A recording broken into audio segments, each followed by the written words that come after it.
코로나가 시작되고 이제 조금 지났을 때요. 저희 예수동행 운동이 무엇을 해야 되나 이렇게 고민할 때 한 통의 전화가 이제 왔습니다. 신우회의 회장님이신 이제 권사님이 전화를 주셨는데요. 한 이제 100명 정도 이렇게 신우회 회원이 이제 되신대요. 그래서 같이 예수동행 운동을 좀 해보고 싶다 이렇게 말씀을 하셨습니다. 그래서 그분들과 함께 3년 동안 온라인으로 예수동행 운동을 했습니다.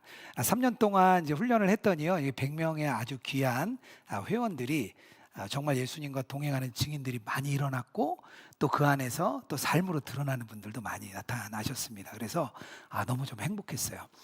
근데 3년 지나고 이제 회장님이 이제 바뀌셨는데 이제 마지막 그 취임식을 하는 날 제가 같이 또 참여를 했습니다. 그랬더니 새로운 회장님이 그러시는 거예요. 예수동행이 사실은 뭐 별거 아니더가.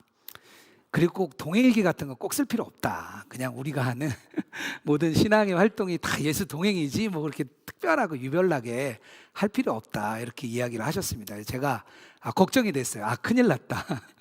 3년 동안 열심히 섬긴 이곳이 어떻게 되나 걱정을 했는데 다행히도 그 3년 동안 뿌리 내렸던 많은 우리 성도님들이 지금도 동행일기를 꾸준히 쓰면서 예수동행 잘하고 계십니다.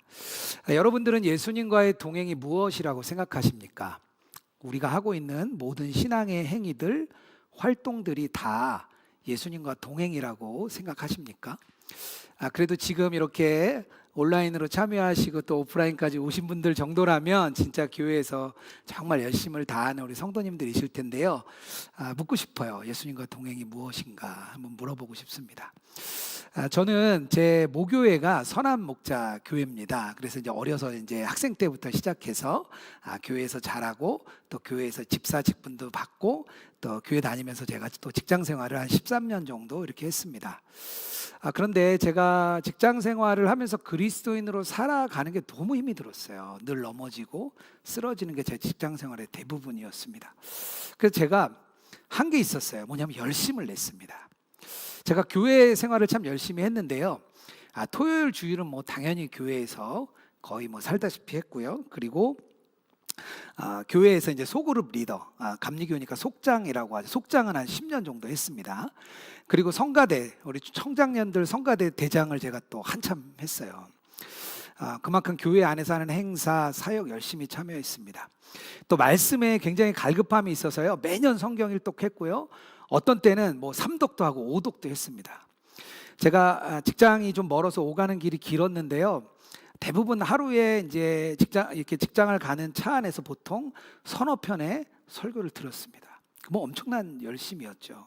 집에 와서도 그것으로 끝내지 않고 이제 신앙서적을 막 읽기 시작했습니다. 또 쉬운 책은 또 재미가 없더라고요. 그래서 어려운 책을 읽었습니다. 저 열심히죠. 그런데 저의 안에 문제가 있었는데요. 뭐냐 하면 계속 무너지는 거예요. 삶의 현장에서는 늘 넘어지고 쓰러지고 이 신앙과 삶의 간격을 좁히고 싶은데 그게 안 되는 거예요. 2010년에 유기성 목사님이 이제 처음으로 예수님과 동행하자라고 이렇게 교회 안에서 말씀을 하셨습니다. 그리고 늘 말씀하신 게 예수님을 바라보라는 거예요. 저에게 그게 너무 막연했어요. 목사님이 사회를 잘 모르시는구나. 그래서 자꾸 예수님만 바라보라고 하시는구나. 그렇게 생각한 적도 있었습니다. 제가 목회자가 되기로 결심한 여러 가지 이유가 있는데요. 그 중에 하나는 무엇이냐면 내 신앙의 삶의 그 간격을 목회자가 되면 줄일 수 있지 않을까? 그게 저의 하나의 기대였습니다.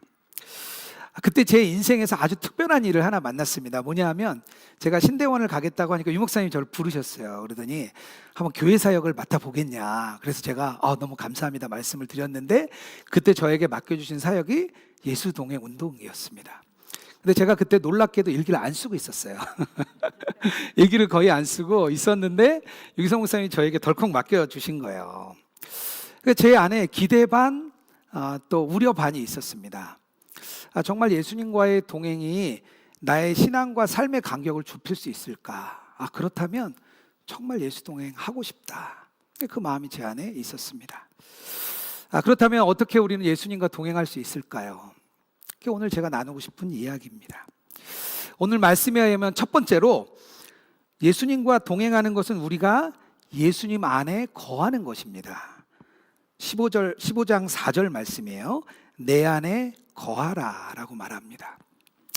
여기서 거한다라는 단어는요, 헬라어로 메노라는 단어입니다. 이것은 무슨 뜻이냐면 집으로 삼다라는 뜻이에요. 내 안에 거하라 라고 말하는 것은 예수님을 집으로 삼으라는 거예요. 우리가 다 집이 있으시죠? 저녁에는 다 집에 돌아가시잖아요. 오늘 끝나고 아마 또 지금 또 영상으로 보시는 분들은 집에 계실 텐데요. 우리는 늘 집에 갑니다. 피곤해서 집에 가고 일과를 마치면 또 집에 갑니다. 우리가 늘 돌아가는 곳이 집입니다. 예수님 안에 있는 것, 그리고 또 예수님 안에 거하는 것, 이 두 가지는 조금 다릅니다. 예수님 안에 있다는 것은 무엇이냐면요, 그 십자가 복음이 내 복음이 되는 겁니다. 그래서 그 복음을 내가 아멘으로 받아들일 때 어떻게 되냐? 우리의 신분이 하나님의 아들이 됩니다. 우리의 자녀가 되는 거죠. 그것을 우리는 예수님 안에 있다라고 말합니다. 영어로는 in Christ예요. 그리고 헬라어로는 en Christo라고 합니다. 그래서 en이라는 단어는 어디에 속하여라는 뜻입니다. 그러니까 예수님께 속하였다라는 뜻은 뭐냐면 예수님 안에 있다는 겁니다. 그러니까 우리의 신분을 이야기합니다. 우리가 구원을 받으면 우리에게 어떤 축복이 주어지죠? 우리가 자녀되는 축복이 주어집니다. 우리는 예수님 안에 있는 거예요. 그런데 예수님 안에 있지만 예수님 안에 거하지 않을 수 있습니다. 한번 이렇게 생각해 보면 될 것 같아요. 탕자가 둘째 아들이었잖아요. 둘째 아들인데 아버지에게 재산을 받아서 멀리 떠납니다. 아들에는 변화가 없어요. 그가 아들인 건 변화가 없습니다. 근데 그의 위치가 어디죠? 집을 떠나서 멀리 집에 거하는 게 아니라 세상에 거하고 있는 거예요. 이게 두 가지의 차이입니다. 구원 받았으면 우리가 은혜를 누리고 신분이 이 특권을 받았다면 더 큰 특권, 그 하나님과 그 예수님과 교제하는 더 큰 특권이 있는데요, 그 특권을 누리지 못하고 있는 겁니다. 세상과 타협하면서 살아가게 되면 우리는 계속해서 세상에 끌려가게 되어 있어요. 우리는 모두가 어디엔가 거하게 됩니다. 어디엔가 거하고 있어요. 우리는 무엇에 거하는지 모를 뿐이지 어디엔가 우리는 거하고 있습니다. 우리가 어디에 거하냐에 따라서 삶의 열매가 달라집니다. 세상에 거하면 어떤 일이 생기냐? 신앙이 약해지고요, 열매를 맺지 못합니다. 그리고 금방 신앙이 흔들려요. 세상에 조금만 이야기가 들려도 이리 흔들리고 저리 흔들리는 갈대가 되는 거예요. 그리고 어떻게 되죠? 점점 두렵고 불안하고 그 답답한 그 절망 가운데 계속 들어가게 됩니다. 최근에 불안시대라는 책이 나왔어요. 세상 사람들은 너무 경쟁이 너무 심하니까 점점 불안해지는 겁니다. 그래서 우리도요, 세상 안에 있으면 우리가 동일하게 세상 사람들하고 마찬가지가 되는 거예요. 한번 생각을 해보세요. 저녁에 내가 어떻게 하는지 한번 자기 자신을 한번 생각해 보기 바랍니다. 보통 우리가 저녁에 집에 가면요, 우리가 SNS를 딱 엽니다. 그래서 SNS를 열심히 보고 막 어떤 거에는 막 부러워요, 또 어떤 거에 막 분노했다가 막 실망했다가 막 SNS에 우리가 이리저리 흔들립니다. 그리고 보다가 이제 지겨워요. 그럼 어디로 가죠? 넷플릭스나 TV로 들어가서 뭘 볼까 하루 종일 찾다가 끝나면 잘 시간이에요. 그러면 이제 자는 거예요. 세상에 거하는 모습이죠. 조용한 시간에 내가 어디로 가는가, 나는 지금 어디로 가고 있는지 나의 모습을 보면 내가 어디에 거하는지 잘 알 수가 있습니다. 순간의 고통을 면하기 위해서 세상에 주는 기쁨과 또 세상에 주는 그런 만족을 위해서 계속 달려가면 어떤 일이 생기냐? 세상의 열매를 맺는 거예요. 사단이 좋아하는 열매로 계속해서 달려갑니다. 우리가 예수님 안에 거하면 어떤 일이 일어나냐? 우리의 몸이 하나님과 우리가 만나는 장소로 변화됩니다. 그러면 우리가 성전이 되는 거죠. 우리가 나중에 죽어서 영원한 하나님 나라에 가면 하나님을 만나게 되잖아요. 그 예수님과 그때는 진짜 매일 만나게 될 거예요. 그것을 어디서 경험하느냐? 지금 우리에게 경험하는 겁니다. 우리가 예수님 안에 거하면 우리의 마음이 성전이 되고 하나님이 기뻐하시는 길로 가게 됩니다. 예수님은 이런 걸 뭐라고 얘기했냐? 예수님 안에 거한다라고 표현을 했어요.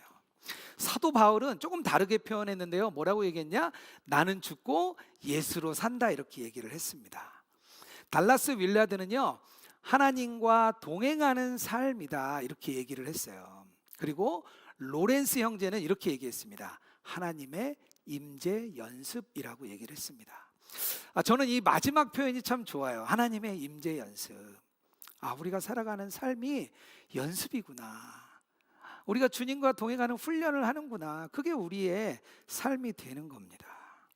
우리가 예수님 안에 거하는 훈련이 우리 안에 너무 필요해요. 우리가 의식적인 훈련, 우리가 자꾸 의식적으로 집으로 돌아가는 거예요. 자꾸 예수님으로 우리의 생각을 돌리는 거예요. 예수님과 거하면서 출근하고, 예수님과 거하면서 일하고, 예수님과 거하면서 집안일하고, 예수님과 거하면서 예배하고, 예수님과 거하면서 주님 안에 계속 나아가는 겁니다. 그게 우리가 예수님을 집으로 삼는 거예요. 브레너 매닝이 쓴 아바의 자녀라는 책이 있는데요, 거기서 한 노인이 나옵니다. 이 노인이 평생 동안 신앙생활을 했는데요, 기도에 대한 좌절이 있었습니다. 왜냐하면 기도를 열심히 했는데 응답받은 게 많지가 않은 것 같은 거예요. 그래서 늘 기도에 대한 궁금증과 답답함이 있었습니다. 근데 늘 목사님에게 이렇게 요청을 했는데요, 답을 제대로 얻지를 못했어요. 근데 한 목사님이 새로 이제 부임을 하셨습니다. 그 목사님에게 물어봤어요. 근데 이 목사님이 굉장히 잘 가르쳐 주셨어요. 이렇게 한번 해보세요. 한번 침대 곁에 의자를 놓고 그 의자에 예수님이 앉아 계셔서 생각하고 한번 대화를 해보라, 이렇게 가르쳐 준 거예요. 그래서 이 어르신이 너무 좋은 방법입니다, 알겠습니다 하고 집에 돌아갔습니다. 근데 이분이 이제 몸이 안 좋아져서 교회에 이제 출석하지 못하게 됐습니다. 그래서 목사님이 이제 신방을 가셨어요. 갔더니 이 노인분이 목사님에게 얘기하시는 거예요. 그 침대 곁에 의자를 하나 놔두고 거기 있는 예수님과 대화를 나눴대요. 같이 동행을 했다는 거예요. 같이 기도를 드렸더니 예수님이 답을 주셨대요.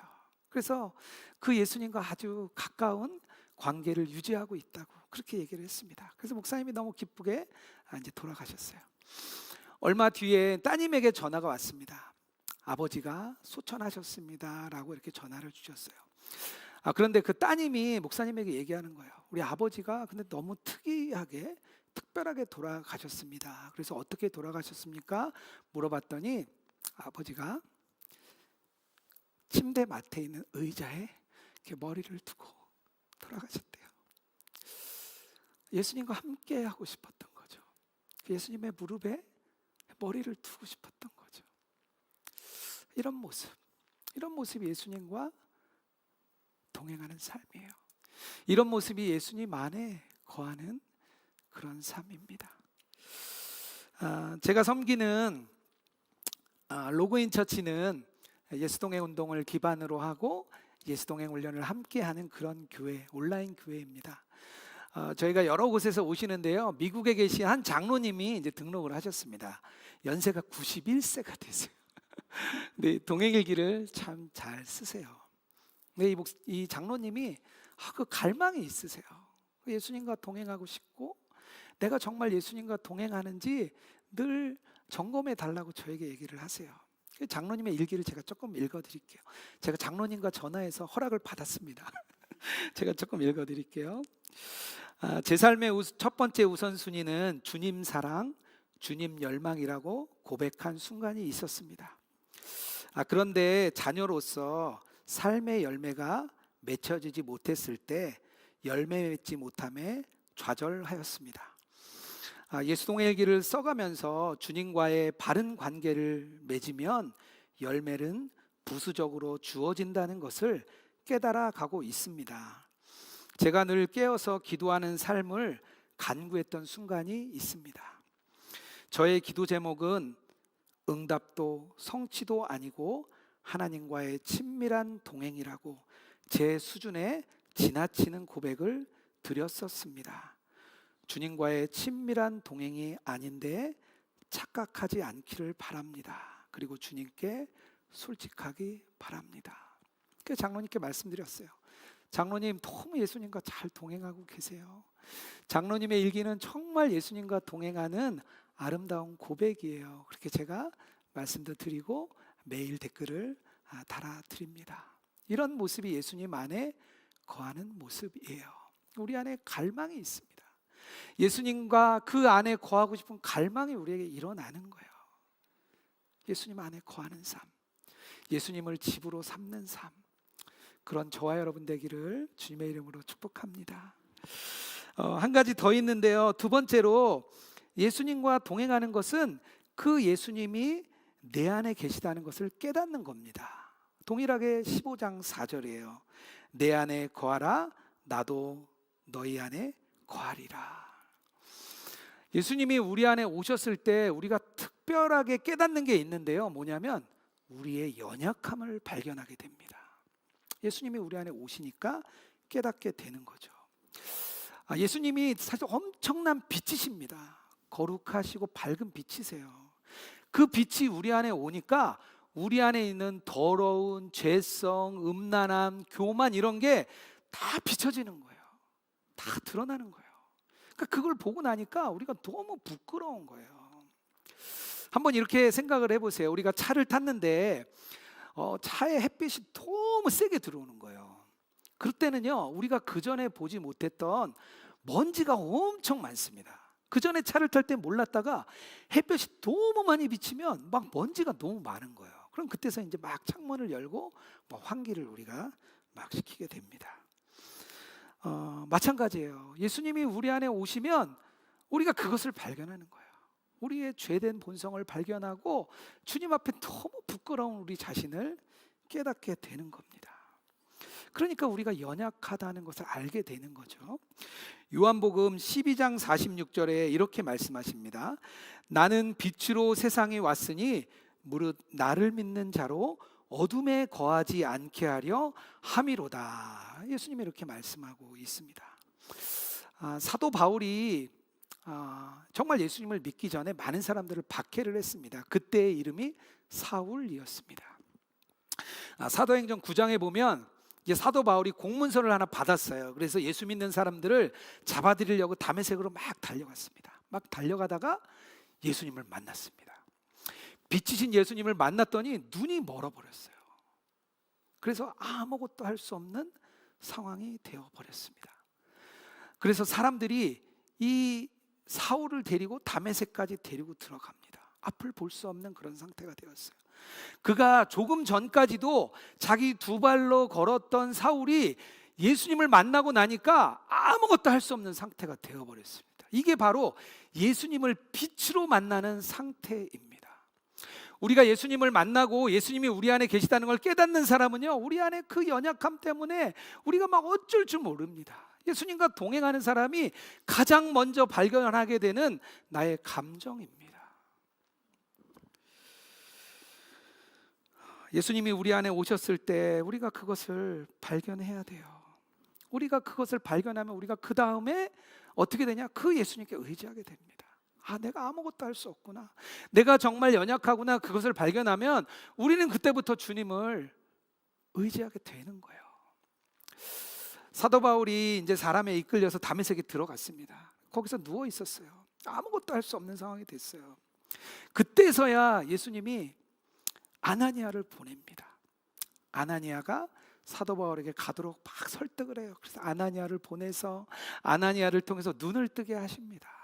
이게 바로 우리에게 찾아오셔서 우리가 아무것도 할 수 없이 연약한 상태임을 주님 앞에 고백할 때 주님이 하시는 일이에요. 주님이 직접 일하시게 됩니다. 그래서 우리는 주님만 의지하는 거예요. 자기가 잘난 줄 아는 사람, 그런 사람들은요, 하나님께 도움을 요청하지 않아요.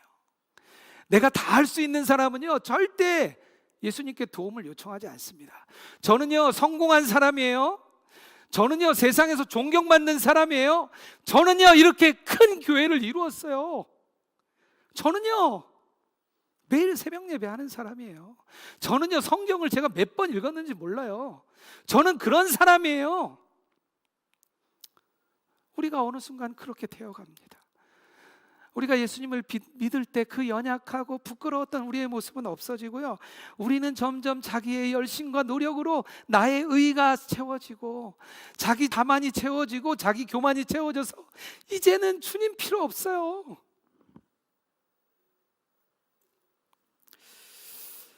나의 열심과 노력으로 나아가는 사람 율법주의자가 됩니다.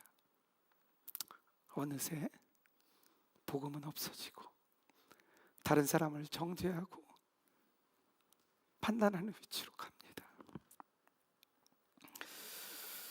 예수님이 우리 안에 오시면 우리가 연약함을 깨닫고요, 그리고 주님께 의지하게 돼요. 신명기 7장 7절에 가면 이런 말씀이 있습니다. 여호와께서 너희를 기뻐하시고 너희를 택하심은 너희가 다른 민족보다 수요가 많기 때문이 아니라 너희는 오히려 모든 민족 중에 가장 적음이라. 하나님께서 이스라엘 백성을 택한 이유가요, 가장 약하기 때문이에요.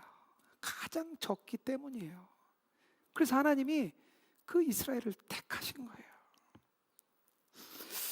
예수님이 12제자를 부르셨습니다. 근데 12제자는요, 잘난 사람이 사실 아무도 없어요. 다 그냥 그만해요. 다 그런 사람을 이렇게 불러오셨어요. 여기서 한 명, 저기서 한 명 데리고 오셨어요. 특히 마태라는 사람을 데리고 왔는데 그가 세리였습니다. 이스라엘 사람들이요, 세리를 너무 싫어했어요. 이스라엘 백성들을 착취해서 세금을 너무 많이 걷는 게 세리였거든요.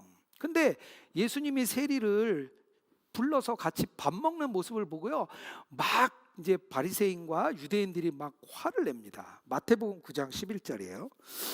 바리새인들이 보고 그의 제자들에게 이르되 어찌하여 너희 선생은 세리와 죄인들과 함께 잡수시냐, 이 얘기를 했습니다. 그때 예수님이 이렇게 답하십니다. 12절에요. 예수께서 들으시고 이르되 건강한 자에게는 의사가 쓸데없고 병든 자에게라야 쓸데있느니라. 예수님이 연약한 자를 부르러 오신 거예요. 예수님은 연약한 자들 위해 부르러 왔어요. 자신은 이미 다 완성형이고, 바리새인들처럼 저희는요 이미 충분히 율법을 지키고 있는 그런 사람입니다. 그렇게 말하는 사람들에게는 예수님이 아무것도 할 수 없습니다.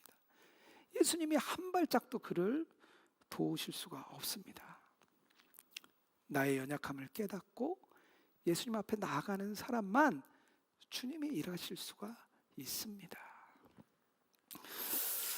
제가 헨리 나우렌이라는 분을 참 좋아합니다. 그분의 책들이 참 굉장히 예수님과의 친밀한 동행을 잘 알려줍니다. 헨리 나우렌이 하버드대 교수였어요. 하버드대 교수인데 어느 날 한 분이 찾아옵니다. 그래서 그분이 찾아와서 뭐라고 얘기하냐면요, 라리시라는 장애인 공동체가 있는데요, 거기에 3억으로 와달라는 거예요. 하나님이 헨리 나우엔에게 가서 요청하랬다는 거예요. 그래서 헨리 나우엔이 그 얘기를 듣고 그때부터 고민합니다. 아니, 세계 최고의 대학의 교수로 있는 사람에게 아주 작은 곳, 장애인들이 함께 모여 사는 그곳에 3억으로 와달라고 하니까 고민이 되는 거죠. 헨리 나우엔이 한참 고민을 하다가 하나님의 말씀에 순종합니다. 그래서 그 라레시 공동체에 들어갔어요. 그래서 그곳에서 중증 장애인들과 진짜 함께 이렇게 막 살면서 같이 살아가요. 근데 막상 살아보니까 이게 쉬운 게 아닌 거예요. 장애인들과 함께 먹고 마시고 돕고 하는 게 너무 어려운 거예요. 근데 그 함께하는 사람들이 헨리에게 이렇게 말합니다. 헨리야, 이렇게 헨리 나우엔과 부딪힐 때마다 이렇게 얘기해요. 헨리, 당신이 말한 대로 살고 있나요? 헨리, 당신이 쓴 책을 한번 읽어보세요. 당신은 책을 그렇게 썼잖아요. 당신 그렇게 살자고 했잖아요. 한번 당신 책을 읽어보세요. 사람들이 그렇게 얘기를 해요. 헨리 나우엔이 책은 아주 영감 있고 깊이 있게 썼지만 삶으로 살아내는 일은 너무 어려운 거예요. 진짜 같이 사는 그 형제에게 배신감도 느낍니다. 헨리 나우엔이 또 우울증도 겪어요. 그래서 1년 반을 도망갑니다. 그곳을 떠나요. 도저히 그곳에 못 있겠는 거예요. 1년 반을 나가서 살아요. 그리고 다시 그 연약함을 깨닫고 돌아옵니다. 그 함께하는 공동체원들이 그를 받아줘요. 그의 연약함을 다 인정해 줍니다. 그 이후로도 헨리 나우엔이 계속 글을 써요. 근데 그 이후에 썼던 책들은 얼마나 깊이가 있는지 몰라요. 정말 예수님과의 그 친밀한 동행을 한자 한자 적어 나갑니다. 자기의 연약함을 발견하니까 주님이 막 일하시는 거죠. 제가 예수 동행을 만난 것은 정말 큰 특권이었습니다. 예수님과 동행하는 이 사역에 저를 불러주신 게 너무나 큰 특권이었어요. 저는 그렇게 생각했습니다. 정말 열심히 신앙생활하면 예수님과 동행할 수 있을 거야. 하나님을 아는 지식을 열심히 공부하면 내가 초등학교, 중학교, 고등학생처럼 내 신앙이 자라서 나는 정말 나중에는 주님과 동행할 수 있을 거야. 그렇게 생각을 했어요. 열심히 하나님을 아는 지식을 쌓아 나갔습니다. 그런데 그 지식이 다른 사람을 평가하고 판단하고 다른 사람을 정죄하는 일에는 선수가 됐지만 막상 내 삶에 간격을 줄이지 못했습니다. 정말 예수님과 동행에 대한 갈망이 있었습니다. 예수님과 정말 동행하고 싶다. 나도 그 삶을 살고 싶다.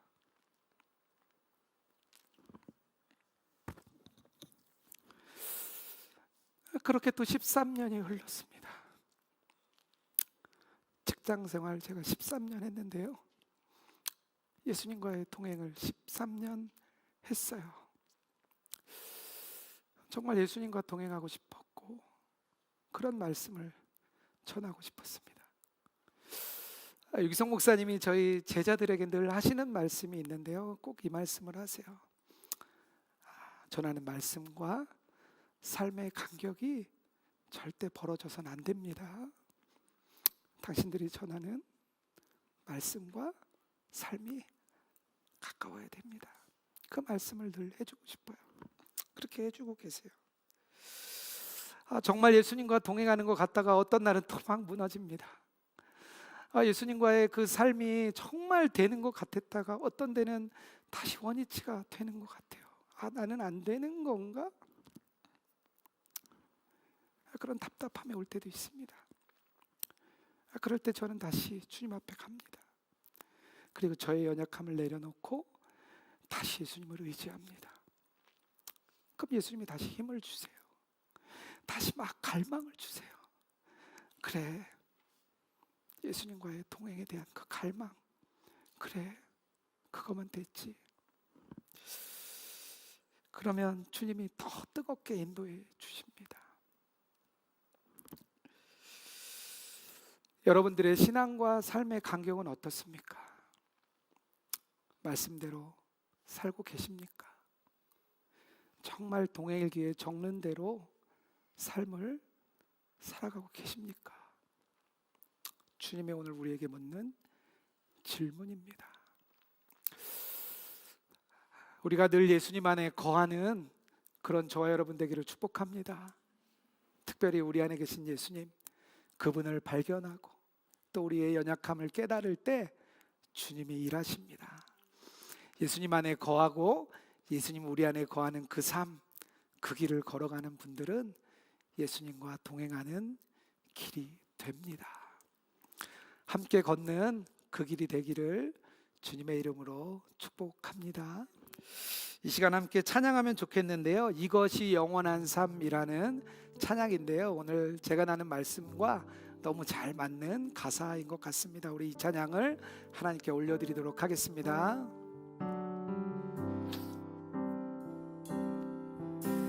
영원한 사귐에 날 초대하시네.